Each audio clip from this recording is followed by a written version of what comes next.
Kabar bola hari ini. Timnas Jepang kebobolan gol dari proses bola lemparan ke dalam Pratama Arhan. Kiper Zion Suzuki amat kecewa dengan hal itu. Proses gol Indonesia diawali dari lemparan ke dalam Pratama Arhan ke jantung pertahanan Jepang. Bola sempat disundul bek Jepang, tapi justru mengarah ke Walsh yang memaksimalkannya menjadi gol.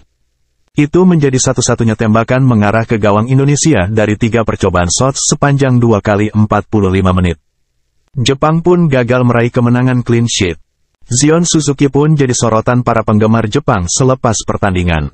Banyak yang mempertanyakan kemampuan kiper 21 tahun itu dalam mengantisipasi bola set piece. Terlebih, Zion sempat sesumbar dengan menganggap enteng lemparan Arhan sebelum pertandingan. Ucapannya itu terbukti menjadi blunder. Sebagai seorang penjaga gawang, saya berusaha menjaga mentalitas saya dan bermain apapun yang terjadi. Pertandingan hari ini, meski dengan latar belakang yang berbeda, saya mencoba bermain dengan cara yang sama seperti biasanya, kata Zion. Saya kecewa kami kebobolan di akhir pertandingan, tetapi hari ini kami bertekad untuk menang dan fokus pada hasil. Saya lega kami menang, jelasnya. Kabar bola hari ini. Shin Tae-yong mengakui kekalahan timnas Indonesia dari Jepang di Piala Asia 2023. STY menilai timnya kewalahan menghadapi permainan pressing samurai biru. Statistik menunjukkan dominasi Jepang atas Indonesia sepanjang 2 babak. Nippon melepaskan 14 shots, 2 on target, dan 72% penguasaan bola, unggul jauh dari Garuda yang cuma bisa bikin 3 tembakan, 1 on target, dan 28% penguasaan bola. Jepang memiliki banyak striker bagus. Mereka memiliki keseimbangan serangan hingga pertahanan yang baik dan sangat bagus dalam pressing dan melakukan serangan balik, kata Shin Tae-yong usai laga Jepang vs Indonesia.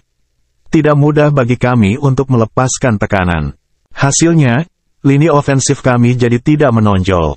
Para pemain muda kami kurang berpengalaman, STY menambahkan. Bahkan ketika kami memenangkan bola, kami tidak bermain bagus. Sulit karena tekanan ke depan Jepang sangat bagus. Ini yang perlu kami tingkatkan, pungkasnya. Kabar bola hari ini. Timnas Indonesia harus menerima nasib kandas 1-3 dari Jepang. Rafael Struijk menegaskan skuad Garuda sudah berusaha sebaik-baiknya. Kami sudah berjuang keras dan bisa mendapatkan peluang.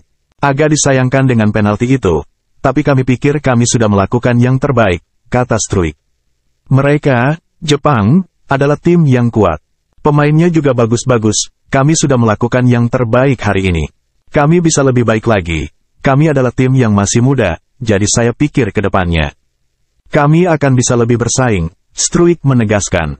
Kabar bola hari ini. Peluang lolos Indonesia menipis setelah dikalahkan Jepang 1-3 di laga grup terakhir Piala Asia 2023. Pelatih Indonesia Shin Tae-yong belum lempar handuk.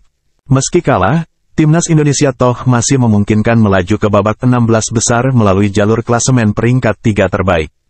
Saat ini Indonesia berada di posisi keempat dengan 3 poin, di atas China, sudah tereliminasi, dan Oman di peringkat 6, 1 poin. Sekadar informasi, hanya 4 tim teratas yang berhak lolos. Dari semua tim peringkat 3 di grup, hanya Bahrain dan Oman yang masih punya pertandingan. Indonesia bisa mengintip peluang lolos berdasarkan hasil kedua pesaingnya. Apapun bisa terjadi. Saya tidak bisa mengatakan apapun tentang apa yang bisa terjadi pada pertandingan lain, ungkap Shin Tae-yong. Kami akan beristirahat dan menunggu hasil-hasil dari pertandingan-pertandingan selanjutnya, dia menambahkan. Indonesia bisa lolos andai Oman gagal menang melawan Kirgistan di laga terakhir grup F. Jika gagal menang, Oman hanya punya maksimal 2 poin, dan gagal menyalip Indonesia. Namun, jika Oman menang, maka poinnya menjadi 4 dan membuat Indonesia harus berharap dari laga Bahrain. Indonesia akan berharap Bahrain kalah telak dari Yordania. Sebab, Bahrain kini masih unggul selisih gol dari Indonesia. Kabar bola hari ini. Shin Tae-yong membuat eksperimen di laga melawan Jepang. Elkan Bagnot dijadikan striker oleh pelatih timnas Indonesia tersebut. Shin Tae-yong mengganti Egy Maulana Fikri di menit ke-73 dengan Bagnot. Dia pemain dengan berpostur paling tinggi di skuad Garuda dan dijadikan striker. Pemain Ipswich Town itu sejatinya berposisi sebagai bek. Shin Tae-yong berharap mainnya Bagnot sebagai striker dapat memenangkan duel udara saat Indonesia mengandalkan bola-bola atas. Meskipun level penampilan Jepang sangat tinggi, tapi kami mencoba mengambil kelemahan mereka itu tentang tinggi badan. Hubungannya dengan bola-bola atas dan itulah alasan saya menempatkan Bakmelt sebagai striker, kata Shin Tae-yong.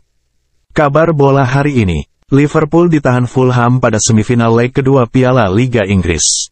Jurgen Klopp kalem saja soal hasil ini, menegaskan fokusnya adalah ke final. Dengan keunggulan tipis 3-2 usai kebobolan, Liverpool mempertaruhkan tiket final dengan Fulham. Dapat dukungan masih dari para suporternya. Namun anak-anak Merseyside mampu menjaga skor tersebut dan memastikan akan melawan Chelsea di laga puncak. Manajer Liverpool Jurgen Klopp menyebut laga ini justru menghadirkan suntikan pengalaman yang penting. Khususnya buat para pemain muda seperti Jarell Quansah dan Conor Bradley yang turun sebagai starter. Ini sebuah pengalaman penuh dari ajang turnamen. Laga terbuka, babak kedua mereka memulai dengan agak liar. Kami tak mencetak gol, mereka dapat gol penyama.